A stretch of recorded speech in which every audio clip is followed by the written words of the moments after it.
I really value people's like leadership thoughts and even we're doing a podcast right now to help people. I listen to podcasts. Like I value that stuff, but I don't have the time to like put out cool thoughts and like sit by myself to plan those. Like I feel pressure thinking about that. Yeah. I saw somebody the other day that has a real estate podcast. I know that he's got to prepare. He's got like 3 businesses and a podcast, and he travels and speaks, and a family and things like that. Yeah.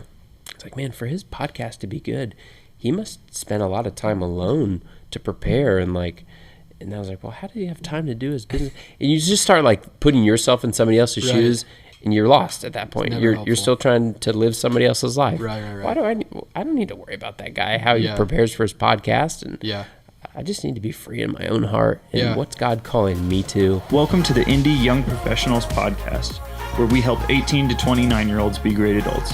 We're going to interview leaders throughout the city of Indianapolis and talk to them about some of their successes and failures so that you can learn from them as you walk along this journey of life. All right, welcome back for episode 2 of the Indy Young Professional Podcast. We are still here with the man, the myth, the legend, X Factor. I'm back. Chad Friege. So we're going to continue last week's conversation, which we talked about a bunch of different stuff, but where we left off was kind of like the importance and the journey of like staying in your lane, learning who you are, which means learning who you aren't, and learning how to be okay with both of those things. I would say like it's huge. I don't think I'm good at that actually. You would know better than me, but I think that I am getting better at that. Yeah. And I have some reasons for that, though. Like, I guess I can throw them out there. Please share. One of the reasons. I'm asking for a friend. Yeah. That's awesome. I was just thinking about this the other day. Even the I think we've had a few conversations too, but about staying in your lane. You hear people talk about that in positive and negative ways. Like, hey, I don't want to hear your stuff. You stay in your lane. I'll do my thing. Like, you hear that. Don't judge me. You don't know my life. For me, and this is, I guess this is me staying in my lane.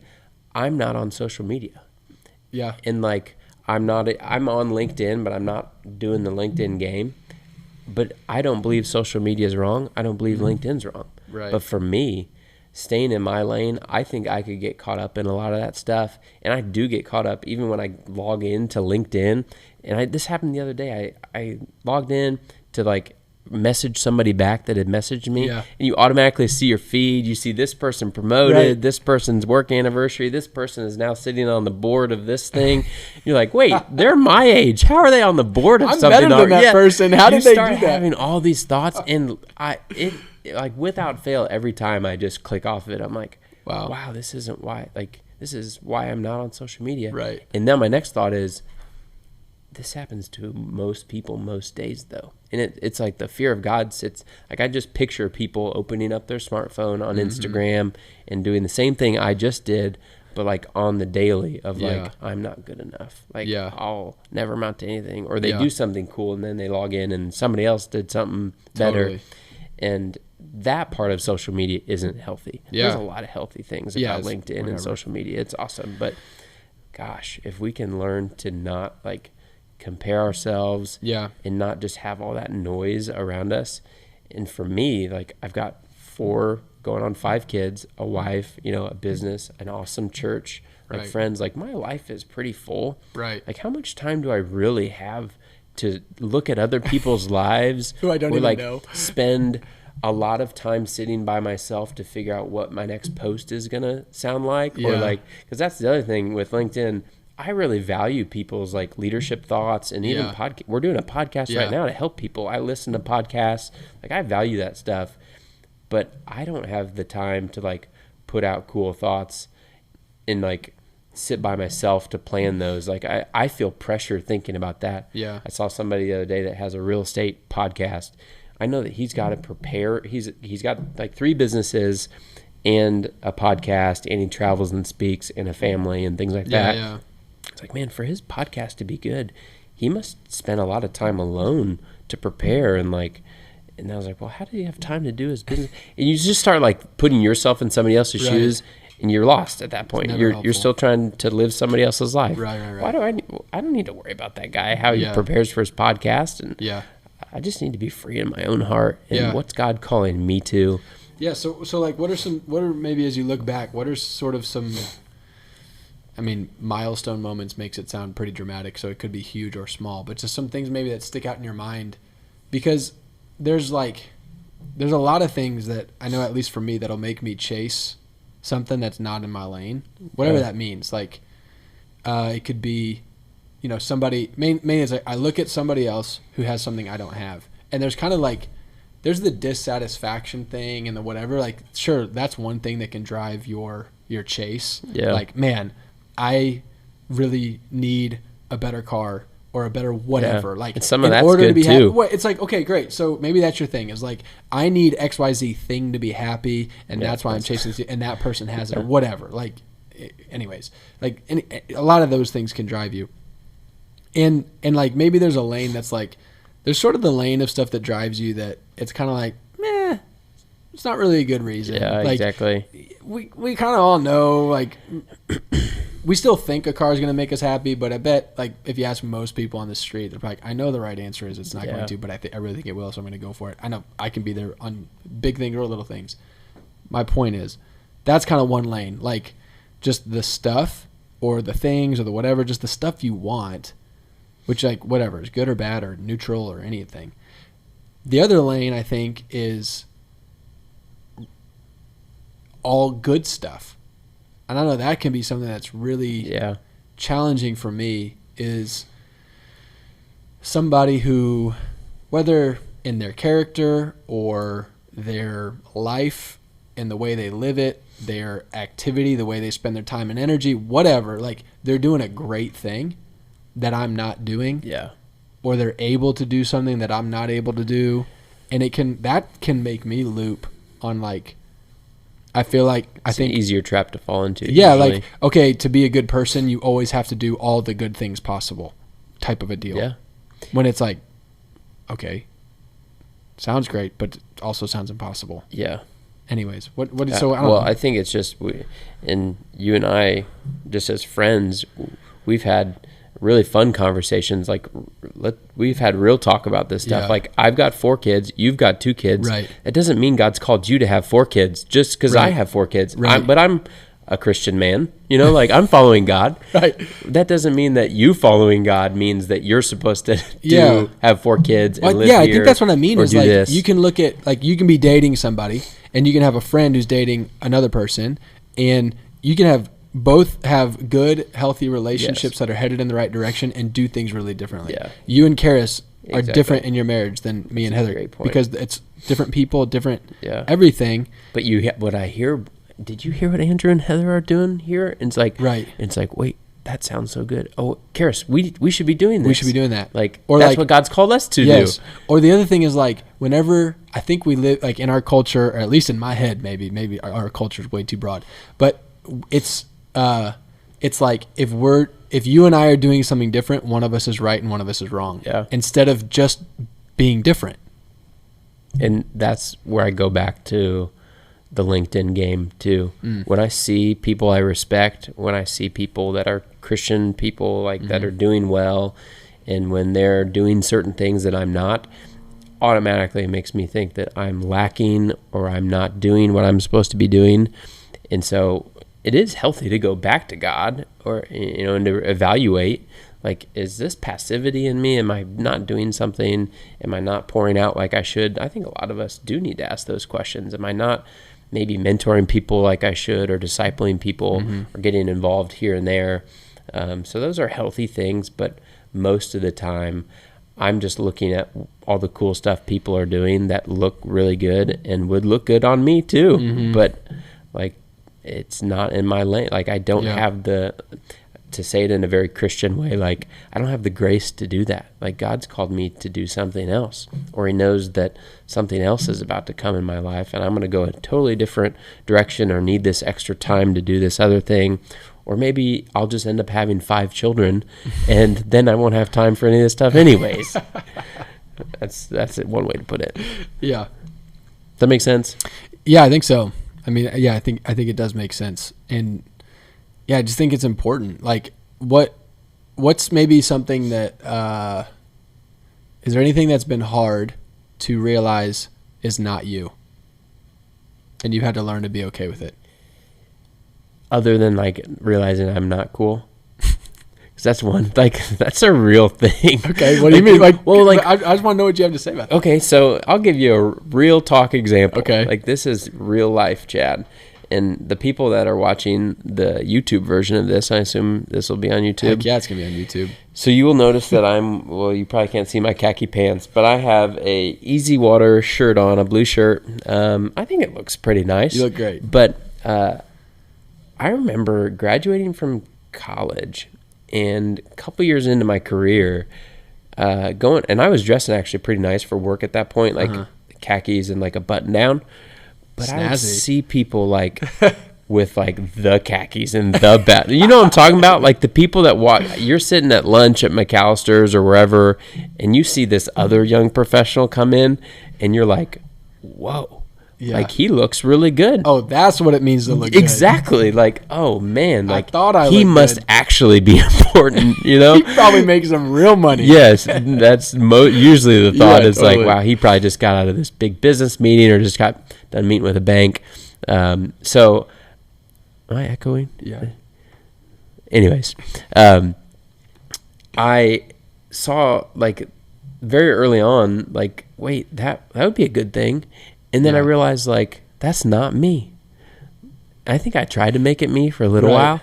And, again, it wasn't in a, like, lazy way eventually. Like, I just want to look like a slob. And there's nothing wrong with nice clothes. Exactly. Like, I know people that just genuinely enjoy that. Totally. I enjoy comfort a lot more than nice clothes. So I actually need to probably err on the side of, like, dressing nicer. So that's me admitting that, too. Like, but not wear Crocs, maybe. To work. Yeah, I don't do that. But I think it's healthy it's a good example of that. Like, okay, I see something that's a good thing. I, shouldn't judge that person and be like, oh, can't believe they spent that much money on those clothes, or that's ridiculous. Like, let's silence those things too. Well, that's so good because difference can make you insecure, and it'll also make you judgmental. Yeah, mainly because you're insecure. Yeah, exactly. You know what would make me feel way better? If I imagine how much that person probably sucks. Yeah. I bet their paycheck is less than mine anyways. They probably went into debt to have that anyways. I'm fine. Exactly. Or, man, never mind. I know we're the only ones that ever think that. There's a lot of stuff we could get into, but totally. That's a real example of like, of me. It's a small example, but like staying in my lane of like, okay, I need to dress well for work. How many clients am I seeing? Like, what is going to make me thrive from an attire standpoint at work? Well, a lot of people don't know. I actually go back to the warehouse a lot in our work, and we have like dust and carbon and whatever. Like we're filling water treatment tanks. If I was dressed to the nines, is that the way to say it? I think it is. Yeah. If I was dressed to the nines, it's like I don't know what it means, but I think I don't it means know either. I think I said it the other day too, and I was like, "What in the world does that mean?" But I thought I'd pull it out on this young professional podcast. It's like, I can't wear that stuff to work. Yeah, it's like, dress how you got to dress to get your job done. Yeah, that's like, be a responsible person. But there's that chase of like, who am I trying to impress? What am I trying to prove? And like that just never leads to like personal health. Yeah. I think most of us know when that line is being crossed too. I shouldn't say most of us know. Some of us know. For me, I know that personal line is crossed when I do X. Like if I today chose to go, like start my own podcast, for example. Yeah. Just with my own thoughts about, young, business or like leadership. Yeah. I love that stuff. But is God calling that? He may do it 5 years from now, but today I know that would be crossing a line that I'm not supposed to cross. Mm-hmm. But I think the challenge is learning, like you just said, like what is that line? And you come into like a realization of who you really are, and I joked about I'm not actually cool, like but you learn certain things like, okay, I'm not good at this, I am good at this, I am called to this, I shouldn't be using my time on this, and that is definitely a journey, because I think coming out of college and getting married or having children, you keep coming into these new we might call them new seasons of life, but it's just a new atmosphere. Yeah. You have new friends, and your friends are doing different things at all ages. And Right. I look at my parents even, or your parents, it's a whole nother game at that point, because then you're talking about retirement and how many homes do you have, and those are conversations our parents I don't think have, but it's but the game's never going to end as far as looking around to see what other people are doing. It's like there's only more and more reasons to get fearful and insecure as you grow up, and I think that's why this, like, when you graduate high school and then you do or don't go to college, and then you kind of go down a path there. And if you do go to college, you kind of major in 4 different things or live with a bunch of different people and then change jobs and cities and all these kind of things. And it's like there's the constant pressure to like have everything under control. And the more life you live, the more you realize you have fewer and fewer things under control. Yeah. But the more you feel like you have to have under control. Because at first it's like, it's me. And then it's a girlfriend and like this relationship. And then it's like, okay, now I'm married, or that relationship ended, and now I thought that was it. Yeah. And so what am I gonna do now? I'm scared. Now I'm sad. Now is anybody ever gonna? It's just like, oh my gosh. And then so whatever. It's like then it's like a marriage, and then it's a kid, and then it's 2 kids or more kids or job, and then retirement, and how like I think it's just your point is so good. So all that to say, that like learning who you are and who you aren't, I think is such a valuable piece of like personal health and even like mental health, because that's where it all starts to spiral, is up in our heads. At least I know it does for me. Like I'm thinking about all the ways I'm a failure and things that aren't even mine to do. Yeah. And it's like, whoa, bro, help yourself out, man. Be who you are and do it awesome. I heard somebody say the other day, and the language is kind of, it's not the way I would say it, but I loved how he said it. And I think I told you this the other day. He said, why would I be a JV version of you when I'm supposed to be the varsity version of me? Yeah, that's so good. Which is, I think it captures it so good. That's just like, yes, I'm not you because I'm not you. Yeah. And that's okay. So let's carry the conversation one more layer. Does that sound good? Yeah. One thing that, as we were talking outside of this, was like, I asked you, like, what were your two of your biggest questions that you were dealing with kind of in that, starting to go to college, find a major, graduating college, coming, like, just as you look back now at 33 and you look back to kind of your 20s and stuff, what were some of the biggest questions you were trying to navigate, and kind of what were the questions underneath the questions? And you said, and I thought this was so good, you said your 2 questions were, am I going to be successful, and what is success? Yeah. And I think that relates so much to what we're talking about, is that it seems like success it's so easy to make success a comparison conversation. Mm-hmm. Like, am I successful? Well, I don't know. That means I probably need to measure against something. Yes. So why don't I measure against you? And it's like, okay, well, so let's just start comparing things. Yeah. It's really healthy to do that with some of your best friends too. You start, you see how friendships and people get totally explode. It's like, hey, these people are close to me. Let me go ahead and compare my whole life to them. Yeah. Oh wait, they happen to be my friends and family. Right. Well, and that's so true, man, because it's like, in the beginning, you're pretty much all making the same money. Yeah. And then a few years later, some people are married, some people aren't. Some have some kids, some don't. Some got promoted, some didn't. And it's like, oh, now there's actually some layers to us. Can I ask you a question? Please. How was that for you in college? Because for me, and we weren't as close when you were a senior in college, because I had already moved here, and so I wasn't like in your life every day. Yeah. But for me, getting to junior year, you start hearing about this guy's doing this interview. Oh, totally. Oh, they're going to work at this, because as a finance major, it's like you're going to go work for a big bank or a venture capital firm or whatever. You start hearing about people that are getting this interview, that interview. You're like, how did they get that interview? And then people are getting job offers. Right. It's like, wait. Yeah. But didn't you know, like, you were going to go to the discipleship school right away? And like, yeah, it's like senior year. So senior year, Heather and I were engaged, and I think I didn't know what I wanted to do at that point. I knew I didn't. Wrong sound. Whoa, bro. You need to take a phone call? Yeah, I'm trying to do something. I know. That wasn't the end of time sound. So we were engaged. I knew I was going to be getting married, and I didn't know what I wanted to do, but I didn't know what I wanted to do career-wise still. So I was just trying to figure out what to do with that. Yeah. Because So you didn't know you wanted to be a pastor? No. By senior? No, I never really wanted to be. And maybe until a few years. I don't know if I would say I still. Yeah. I don't know if I wanted to. It's what I do, and I love it. It's great. But this was never like the dream. Yeah. You know, like I never dreamed about doing what I'm doing right now. And I know a lot of people who would say that, which is encouraging. Yeah. But I do remember that being interesting.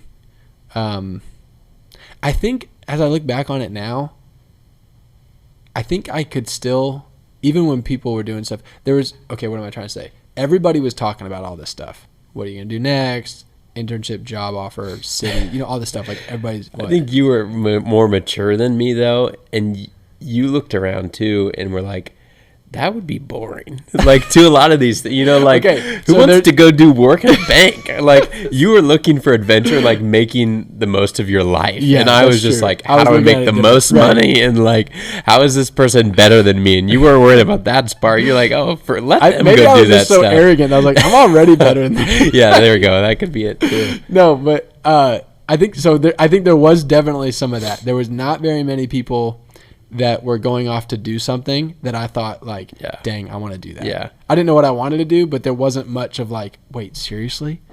That sounds amazing. There was some of that for sure, but not like a lot. And then the other thing that I think is true is that I could tell is that everybody was talking about everything, but I could tell there was very few people who I like maybe intuitively could tell they were actually pumped about what they were doing. Yeah, that's a good point. You could just see that most of the time, most people, even if they were saying they were pumped about it, were still like scared out of their minds, which is fine. Yeah. Like you're going off into life. There's a lot to be scared of, like unknown and all that sort of thing. So I think I just could tell that like there's not really many people doing something I would want to go do anyways. Yeah. And I'm pretty sure we're all a little nervous. Yeah. And so, when I'm sitting down with Heather's dad asking if I can marry his daughter, and he's like, "What are you going to do with your life?" And I'm like, I don't know. I don't have a job right now, and I'll get a job. But it was like, I know, like, I'll work my butt off and figure it out. But I don't know exactly what that's going to look like. So, anyways, I don't even know how we got on that. But I'm not sure. A funny story with that.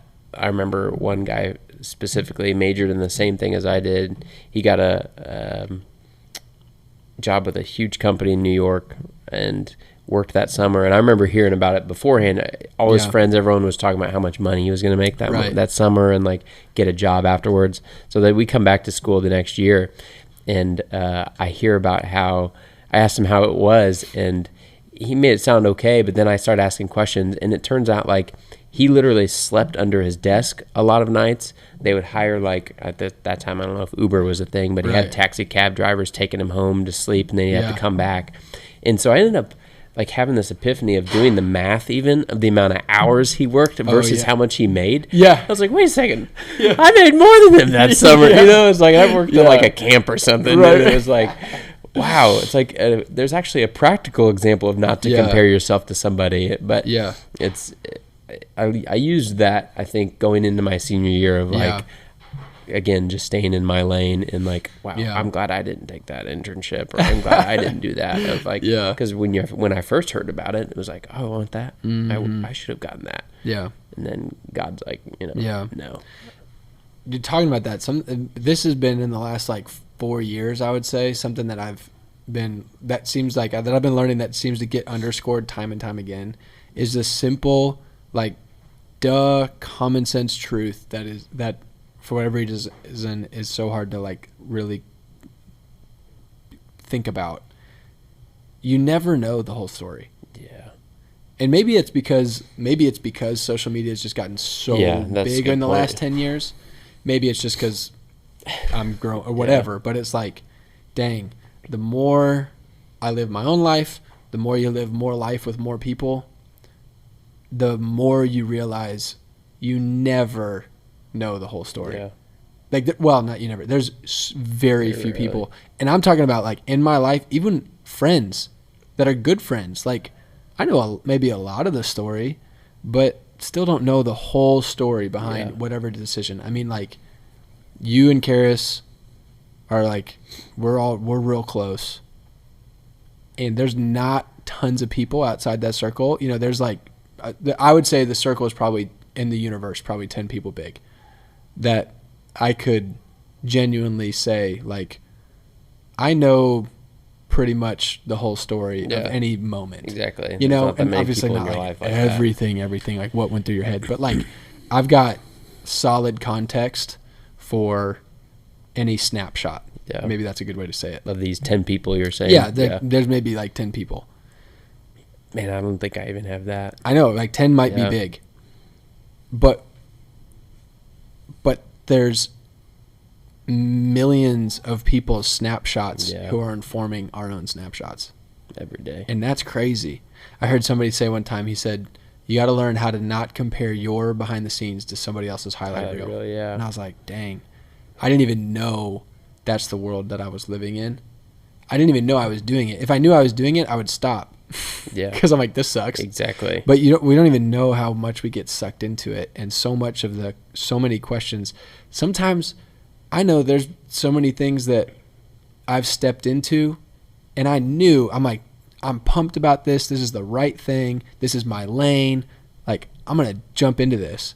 And then one little glimpse of somebody else's whatever, and it's like all of a sudden it's this existential crisis of like, oh shoot, am I doing the right thing? Do I like this? Is this my lane? Should I be doing it better or more or different? All of a sudden it's like off the rails. Yeah, dude, big time. I think going back to the highlight reel, it's kind of funny having kids, and just as an example of, and I hate to just keep going back to social media, but you and I have, I'm sure you guys, like, I've seen the pictures actually. You have family photo shoots, you know, and it's like, that's a perfect example of what you're talking about. Yes. You never know the whole story. Totally. Because our family photo where the kids are smiling. Yeah, our kids, it turned out awesome. Our last one, we did them with Jimmy Ryan. Shout out to Jimmy. Shout out Jimmy Ryan. And I loved the photos. What's his Instagram handle? Do you know? The Jimmy Ryan. I think so. Jimmy Ryan. I think he still has that one. So at the Jimmy Ryan or whatever. But this episode sponsored by the Jimmy Ryan. Exactly. But you and I know how that usually goes, though. Oh at my the family gosh. photo shoot. I'm thinking about my last one right It's now. like, I was so angry. You're like bribing your children. Oh, 100%. Like giving them things. You're spanking them there, or not spanking them, or depending like, on what I'm gonna throw you in the river. Yes. And then you take a picture by the river, and it's like, wait, why is your kid wet? It's like, oh, we were just playing in the river. No, you actually just threw him in the river. But it's a funny example of what you're talking about. But you never know the whole story. Yeah. You know, and I think that's I don't know where I heard this recently, but it's a good example of when you see somebody's success as well.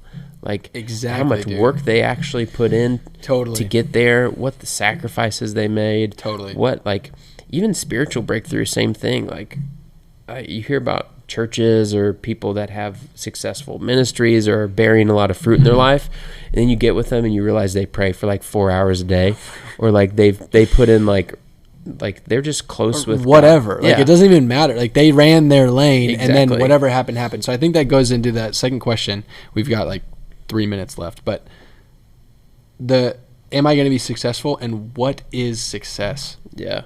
I mean, that's huge. Yeah. Because I think in our heads it's like success is whatever I don't have. Yeah. It's a good way to put it. Or like whatever I have at a bigger scale. Yeah. Whether that's friendships and relationships, money, influence, your closet, whatever, followers on whatever. It's like success. I think when we don't live with a clear definition of what success is, our like emotions will define it for us, and it will be defined as whatever you're not. Yeah. I think if we're honest with ourselves, a lot of us probably that's our working definition of success that we don't know is our working definition of success. I'll be successful when I am whatever I am at a larger scale and different. Yeah. So I don't know when I get there, but I know for sure I'm not there now. Yeah. And I think that's like one of the most exhausting lack of clarity pieces of like what am I trying to say? One of the most exhausting thought processes for all of us is like, I don't know where I'm going, but I'm not there now. Yeah. And obviously that's true on like the unknown of life, but on the success thing of like, I can wrap real quick what I've learned in that and how I'm currently living. I still have a lot to learn, but success to me is hard to pinpoint because it changes in different seasons. And going back to what we were talking about earlier, how to stay in your lane, what are we called to? Value systems. A great question to ask for me is, what does God say about that? I think a lot of people have heard that from you and other people. So success to me is the same way. God, what does success look like for me?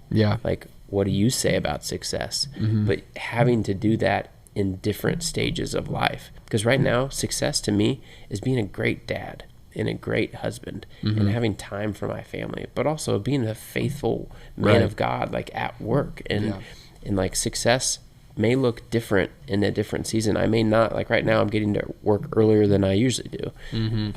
God, that may not be successful for me 5 years from now. So having a pattern of reevaluating and bringing God into that, in just that one-on-one conversation and just seeing what he says. Yeah, totally. And that just lands the plane right where we spent so much time, which is like the most important thing is, what is your value system? And there's the timer. Man, what's the value system that I'm going to live by, and how do I start building that into my life? And that's the most important thing. That's more important than how much I like my job right now. It's more important than how much money am I making right now. It's more important than whatever my metric is for, am I doing a good job? Am I as happy as so-and-so or whatever? I think that if we can learn to focus, and I think like in these years, they're so foundational for pushing up against those values and like finding things that don't work. And like, I know we're done, but it's like, it's okay to chase something and realize it's not worth chasing and stop and be like, great, put that in the lesson column, great. I learned, I tried that and hated it, or whatever. Like, it's okay to do that and like explore those questions. But the end game is, what are your values? What are you basing those things off of? And then the rest of life is, how do I execute on that? That's awesome. That's my lane. Thanks for being with us, Mr. Chad Freegee. Thanks for having me on. It was fun. Thanks for listening to the Indy Young Professional Podcast. We'll have another episode next week. Have an amazing week. Thanks for tuning in to this week's episode of the Indy Young Professionals Podcast. We hope you enjoyed it, and if you did, go ahead and hit the subscribe button on YouTube as well as the bell so that you'll be alerted when we release new episodes. You can also follow us on Spotify or iTunes or wherever you listen to your podcast. If you want to know more about us and about the people that we're interviewing, follow us on Instagram at Indy Young Professionals. Thanks. Have a great day.